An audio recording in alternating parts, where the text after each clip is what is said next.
ఉస్నాబాద్ నియోజక కేంద్రంగా ఇటు కరీంనగర్ జిల్లా కొత్తపల్లి నుంచి ఉస్నాబాద్ వరకు ఇదివరకే 4 లేన్ల రహదారి 80 కోట్ల రూపాయలతో ఇక్కడ స్థానికంగా ఉన్నటువంటి ఎమ్మెల్యే, రాష్ట్ర రవాణా, బీసీ సంక్షేమ శాఖ మంత్రివర్యులు శ్రీ పొన్నంప్రభ గారి చొరవతో ఇప్పటికే జీవో విడుదల జరిగింది. అయితే దీంతో పాటు అదనంగా ఉస్నాబాద్ నుంచి కూడా జనగాం వరకు నేషనల్ హైవే 36B వరకు కనెక్టింగ్ లింక్ అయితే కూడా బాగుంటుందని ఇక్కడ ఉన్నటువంటి కేంద్రంగా ఉస్నాబాద్కు సంబంధించినటువంటి సరిహద్దులో 3 జిల్లాల కేంద్రంలో ఉన్నటువంటి ఉస్నాబాద్ అభివృద్ధి దిశగా మరో అడుగు ముందుకేసేందుకు అవకాశం దొరుకుతుందనే ఉద్దేశంతో నేడు రాష్ట్ర రవాణా, బీసీ సంక్షేమ శాఖ మంత్రి అయినటువంటి స్థానిక ఎమ్మెల్యే పొన్నంప్రభాకర్ గారు కేంద్ర మంత్రి గడ్కరీ గారికి వారు లేఖ రాయడం జరిగింది.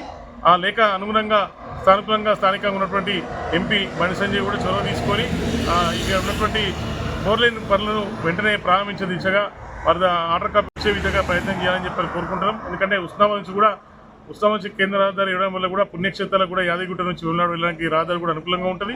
దాంతోపాటు కూడా ఉస్నాబాద్ 4 దిక్కులో ఉన్నటువంటి 4 జిల్లా కేంద్రాలు కూడా ప్రధానంగా అభివృద్ధి చెందే అవకాశాలు కూడా ఉంటాయి.